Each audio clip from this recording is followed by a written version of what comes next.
Berdasarkan pengalaman Bapak tuh, pengetahuan seorang arsitek tuh, berdasarkan pengalamannya atau memang, eee, apa ya, otodidak gitu? Bisa bisa diukur dari Iya. pengalaman atau enggak? Eh, yang pasti pengalaman tuh udah pasti. Terus yang kedua, ya kayak tadi, salah satu contoh gabung di IAI, kalian ketemu banyak dari universitas, akhirnya jadi tahu ini itu dari sisi apa desainnya dan lain sebagainya. Terus kalau sekarang lebih gampang lagi, saya selalu menyarankan perbaikilah Instagram kalian. Jangan follow-follow yang enggak, maksudnya jangan follow-follow yang tidak memberikan kontribusi positif buat desain. Itu mempengaruhi. Sangat, sangat. Kalau kalian mau lihat Instagram saya, followersnya ya selain artis juga ya, ada Dian Sastro ya kan, nah kumahanya, nah, terus tapi ada misalnya kayak The Zine, terus ada Architecture Hunter, terus ada hal-hal kayak itu. Jadi kalian begitu buka Instagram daily kan setiap hari kan ya, Iya. buka langsung kelihatannya desain semua tuh. Oh ini bagus, oh ini. Jadi akan terlatih desain sense kalian gitu. Jadi kalau saya mayoritasnya tuh hampir 60% following saya itu berhubungan dengan arsitek dan desain. Arsitek dan desain ya, ada Hypebeast. Hypebeast tuh macam-macam, ada Hypebeast Art, ada Hypebeast yang lain-lain lah ya. Itu bukan promosi tapi Instagram tuh mau nggak mau itu kehidupan melekat kita sehari-hari. Jadi isinya diisi baiknya dengan hal-hal yang kayak gitu supaya tiap hari kalian dapat nutrisi desain terus gitu, dan knowledge dengan mata kalian udah terbiasa dengan desain-desain yang bagus gitu. Jadi selain dari pengalaman ya tentunya dapat dari apa yang sehari-hari kita lihat itu. Iya pasti itu pasti. Mungkin kita lanjut ke segmen selanjutnya kali ya. Boleh. Ini lebih ke pembahasan yang lebih ringan, lebih ke Bapak aja gitu. Kalau dulu tuh, kalau misalkan dulu Bapak pas masuk arsi tuh tahu gak sih kalau prosesnya bakal serumit dan sepanjang ini? Pasti enggak. Kita jangan. Pasti enggak. Itu pastilah. Menurut saya sih saya rasa semua bidang kayak gitu ya. Jadi tidak ada yang pengetahuan waktu SMA kan terbatas ya, cuma tahu endingnya doang. Oh jadi dokter, oh jadi arsitek, oh jadi insinyur, gitu kan dulu kayak gitu ya. Sekarang mungkin melebar, ada yang youtuber apa segala macam. Sekelas youtuber aja dia untuk mendapatkan viewers jutaan itu kan apa strugglingnya kan banyak ya yang dilakuin, nggak instan tiba-tiba langsung jadi jutaan gitu kan ya. Iya. Nah, halnya kayak gitulah, sesimpel itu. Pasti nggak akan tahu serumit ini gitu. Cuman dulu beruntungnya karena ayah saya bidang konstruksi, saya dari kecil udah ke proyek gitu. Minimal tahu oh ini ya bangun rumah tuh gini ya. Nggak caranya tuh oh ada dibikin ini dulu. Kayak sekarang tuh gisting lah. Kan dulu saya nggak tahu kan, oh ada tadahnya dulu buat apa itu ya. So, ada pasir-pasir gitu. Nah, gitu. Oh dari pasir minimal kayak gitu kan. Gitu sih. Berarti udah punya gambaran dari kecil ya? Oh dulu ya di kalau saya ada gambaran karena saya dikonstruksi kan, tapi bukan arsitek, di sipil, kontraktor, jadinya kan minimal tahu lah tentang bangunan. Kalau misalnya udah tahu prosesnya bakal sepanjang ini, tuh motivasi Bapak buat tetap lanjut apa? Nah itu, jadi kalau dulu saya baru lulus itu masuk ke manajemen konstruksi kan, nah itu kan di luar jauh tuh. Dulu saya sedikit cerita lah, tugas saya di sini kan alhamdulillah dapat A ya dulu ya, dapat A. Ya boleh ditanya lah, silahkan sajalah dulu saya seniat apa bikin tugas akhir ya. Sampai udah dalam banget, tiba-tiba pindah ke manajemen konstruksi. Yang saya jalurnya harusnya baiknya ke perencana kan, ke firma arsitek kan.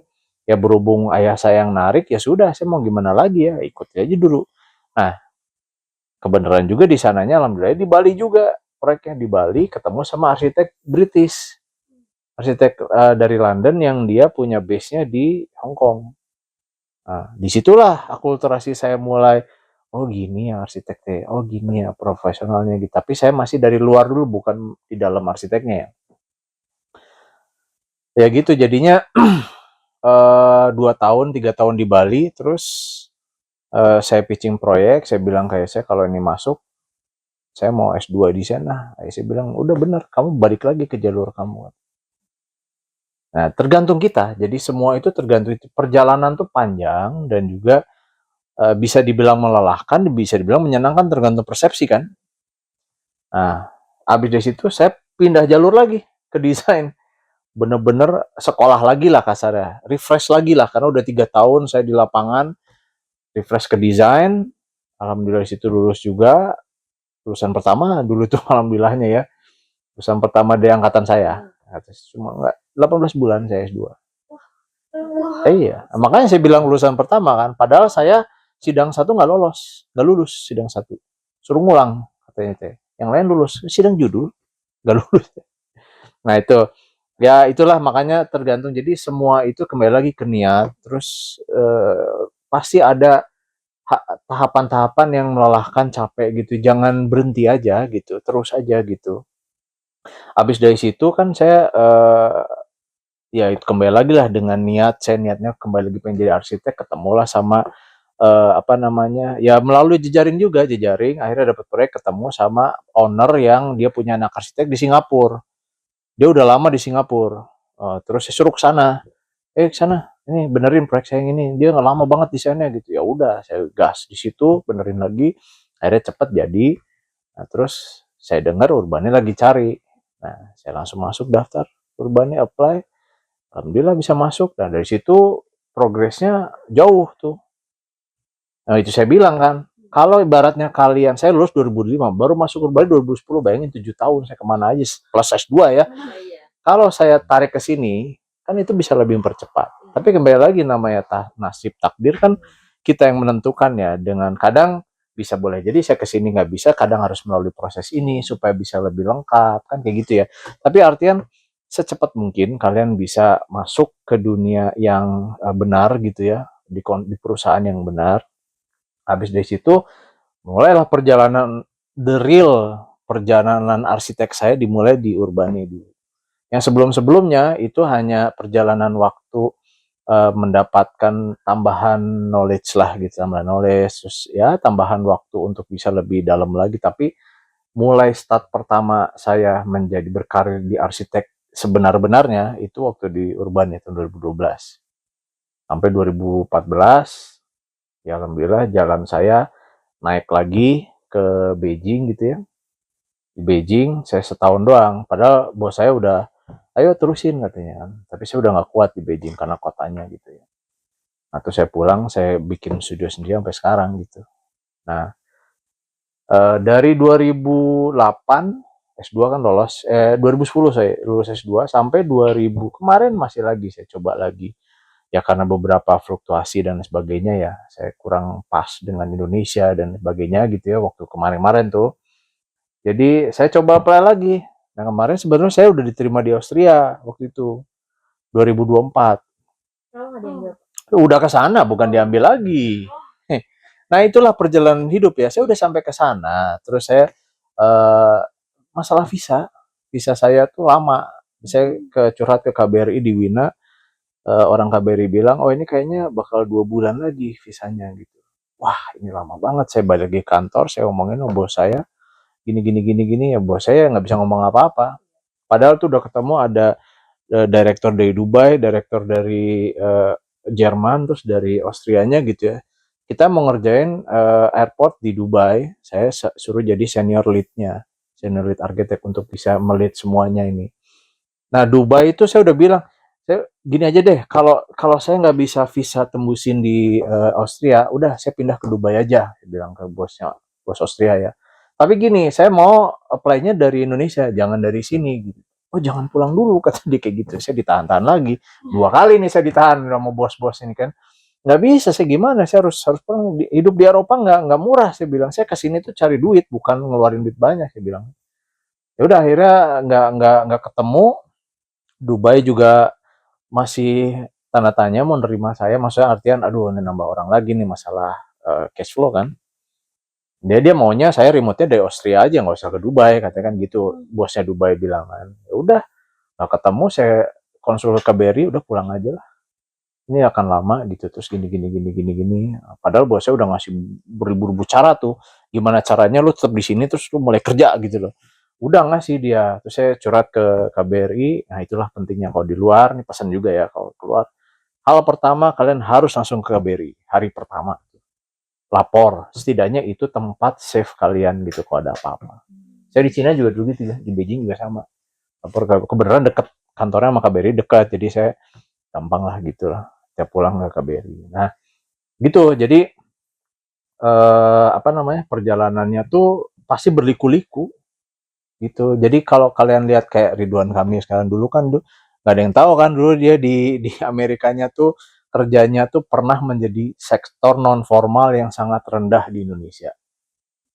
Ada, Telia juga sama. Gitu.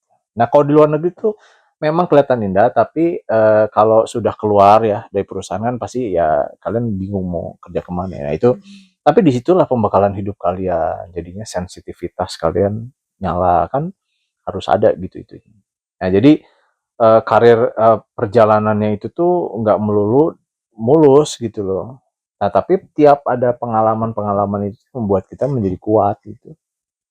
Jadi lebih strong, lebih sense desainnya juga lebih matang lagi. Gitu. Jadi apa namanya, di kehidupan saya tuh banyak belok-beloknya gitu loh. Pastilah semua orang juga sama, tadi mau ke sini, mau ke sini. Tapi saya berusaha untuk mulai dari urbannya sampai sekarang tuh tetap berada di jalur arsitek gitu. Tetap banyak kemarin yang nawarin nih kontraktoran yuk bareng yuk, nggak ada. Green saya buat saya hanya complementary. Kalau misalnya ada project green saya mau batasi sekarang, nggak terlalu banyak lagi niat saya gitu, karena saya nanti hilang arsitekturnya, karena green tuh cuma 30%, 40% lah arsiteknya tuh, sisanya mah ME sama landscape sama macam lah. Di sini cuma makanya saya kembali lagi niatnya kan pengen arsitek lagi, udah gimana coba apply lagi kemarin. 2 kali kemarin saya di Shanghai juga sempat di interview juga desain director, tapi merekanya nggak terlalu interest lah gitu, mungkin ada kandidat lain lah ya. Kalau dengar Bapak sesibuk itu Pak.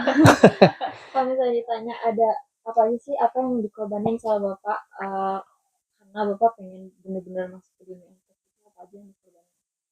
Kalau dibilang korban tuh, kalau menurut saya semua juga ada korbannya ya. Kita nggak bisa dalam satu waktu mewadahi semua gitu kan. Ya. Arsitektur tuh buat saya tuh hidup ya. Jadi kita udah menjalani hidup sebagai arsitek gitu. Jadi bukan sebagai arsitek, tapi arsitektur sudah embed dengan hidupnya kita gitu. Jadi nggak ada yang dikorbanin gitu. Jadi kalau meninggalkan keluarga gitu ya, itu juga kan sama aja kayak kemana ke Austria juga kan sama juga, keluarga saya juga kan bingung juga kan. Pasti ada karena setiap setiap apa jalur-jalur kehidupan yang saya dibilang sih kita nggak bisa semuanya jalanin kan, harus ada skala prioritas atau ada yang harus ini nggak bisa barengan waktunya dan segala macam kan. Nah itu pasti ada gitu loh. Cuman kalau kita menjalani hidup sebagai arsitektur, bukan arsitek ya, arsitektur embed ke kita, itu akan lebih menyenangkan buat saya ya, buat saya. Karena arsitektur itu seni dan jiwa gitu. Jadi kita melihat sesuatu tuh akan menjadi lebih hidup gitu menurut saya. Kayak sistem kota, angkot gitu dan unik aja PKL, itu koridor kota. Itu kan sebenarnya orang-orang non arsitek itu kan nggak paham ya bahwa ini tuh begini. Padahal kalau di luar negeri kita melihatnya itu sistem MRT dan orang-orang yang banyak berlalang lah. Dan pasti beda-beda setiap negara itu. Jamin. Terakhir kita minta saran sebagai Gen Z. Gimana? Iya, saran buat kita sebagai Gen Z tuh buat kedepannya nih sebagai untuk mengejar gelar arsitek. Atau mau menjadi arsitek? Pokoknya saran yang kita kan Gen Z sekarang udah mau masuk ke dunia profesional. Saran dari Bapak gimana? Jadi intinya gini lah, kalau kalian mau melihat arsitek dipandang sebagai sisi yang menyenangkan, kalian harus punya niat itu pertama. Pertama dulu. Caranya macam-macam. Dulu saya juga nggak kepikiran ya, karena saya mungkin jiwanya terlatih untuk menjalankan apa yang ada gitu. Saya jalanin aja, saya nggak pernah mengeluh apa. Ngeluh pastilah maksudnya, tapi nggak pernah kayak, aduh berat gitu, nggak. Menyerah. Mengeluh itu bukan menyerah loh, ya. Ya, sebenarnya nggak apa-apa mengeluh. Ya nggak apa-apa, wajar. Lah saya di Beijing yang orang-orang nggak pada bisa bahasa Inggris, nggak ada makanan halal, gimana cara ngeluhnya coba? Nggak ngeluh tuh gimana coba caranya kan? Saya Jumatan di Beijing itu ya harus lewat 2 intersection MRT. Satu intersection itu 15 menit. Kebayang nggak sih? Sejam sebelum nih saya harus pergi. Sampai datang sejam setelahnya telat lagi kan. Untung bos-bos saya baik gitu. Tapi saya jalani aja gitu kan ya. Nah itu pasti ada lah begitu-begitunya. Jadi mengeluh tuh baik tapi bukan untuk menyerah gitu. Itu yang kedua. Nah yang ketiga, eh, jangan dipandang arsitek itu sebagai hal-hal yang sulit, dan makanya kan dari jiwa, tumbuhin jiwa seninya gitu dari kalian gitu, dari semuanya. Caranya banyak, itu tadi salah satunya daily rutin kalian nih, jangan lihat gosip namanya di Instagram teh, akun gosip, oh lambe turah mah penting, tapi kan dilihat sebagai info ya, bukan sebagai gosip ya. Lambe yang gitu-gitu, gue juga follow lambe turah ya gitulah. Jadi buat info-info aja gitu. Nah, itu biasakan kehidupan kalian dikelilingi dengan desain yang menarik gitu. Desainnya apa, hubungan dengan desain lah. Terus nanti dengan sendirinya tumbuh kalian, oh saya suka. Minimal sukanya apa sih? Oh saya suka ini. Oh saya suka ini. Oh berarti terusin di situ, terusin. Terus sering-seringlah berhubungan dengan yang lebih pengalaman gitu loh. Jadi supaya tahu kan. Kalau syukur-syukur di IAI udah fasilitasi itu, dan di pengurus nasional juga ada inkubator arsitek muda. Ini saya sosialisasiin juga ya dari pengurus nasional nih. Nah, itu nanti kalau kalian ikut komunitas-komunitas arsitek atau desain gitu, sering-sering ke situ aja. Gitu. Jadi kalian wawasannya bertambah, terus kecintaan terhadap seni dan arsitek tuh numbuh dan lain sebagainya gitu. Jadi minimal itu. Sisanya biarkan takdir dan niat kalian yang berbicara gitu. Mulai dari niat dulu, nanti takdir akan ngikutin pasti, jamin saya. Walaupun ada halangan-halangan ya nanti ya, rintangan-rintangan yang aduh takdir gue pengen kesini nih tapi kayaknya nggak bisa, oh ya nggak bisa langsung, kayak kemarin kan udah di Austria tetap kata emang takdirnya ternyata belum ke sana ya, udah nginjekin ke sana pulang lagi ya gitu. Terus ada yang nanya juga dari Belanda, dari Beijing kemarin kan, UN Studio sama Med Architect, ditanya juga, gue dibalas juga nanya gajinya berapa sih. Ya itu berarti yang batch kemarin 2023 itu apply yang 50. Kalau yang 2024 ding, 2023 batch yang 100 konsultan itu yang Shanghai. Kalau ini yang udah beberapa berarti porto saya sudah diakui di Eropa. Gitu aja udah. Udah ada 2. Di Cina udah pasti orang udah masuk kerja di sana. Singapura nih yang belum nih. Belum pernah dari dulu padahal masuk checklist terus. Gitu. Jadi kejarlah mimpi aja lah, kejarlah mimpi. Dan jangan takut bermimpi aja udah. Dengerin ya mungkin itu aja sih yang mau kita tanyain. Jadi kesimpulannya teman-teman, kalau dunia arsitek itu emang rumit itu, tapi kalau misalnya dijalanin menyenangkan sekali. Nggak tahu nih, udah umur 40 lebih ternyata. Nggak kerasa 20 tahun itu berpengalaman. Karena itu kalau kita delay berpikir seni pasti akan tiba-tiba udah nyampe sini. Dan arsitek itu tuh, oh ya, terakhirnya yang bikin motivasi, lihatlah Lord Norman Foster. Umurnya udah 90-an dia. Masih ngedesain. Sampai sekarang? Masih. Itu yang membuat motivasi saya, kenapa ya arsitek itu rata-rata udah pada tua semua. Si Oscar Niemeyer kan meninggal di umur 112. Masih ngomongin maket gitu kan. Ya karena kita dari seni. Kalau kita jiwanya seni akan selalu muda dan akan gak kerasa gitu loh ke perjalanan hidup itu. Jadi tumbuhin nilai seni di jiwa kalian lah. Itu aja kalau mau mah. Mungkin segitu aja yang bisa kita tanyain, yang Bapak bisa sampaikan. bermanfaat nanti buat kita. Hmm. Thank you banget buat kamu yang udah dengerin. Kalau kamu merasa episode ini bermanfaat, jangan lupa kamu like, comment, share, subscribe juga podcast ini, Ruang Dialog, di platform favorit kalian, karena setiap dialog itu pasti kita. Terima kasih. Yuk, sama-sama. Yuk.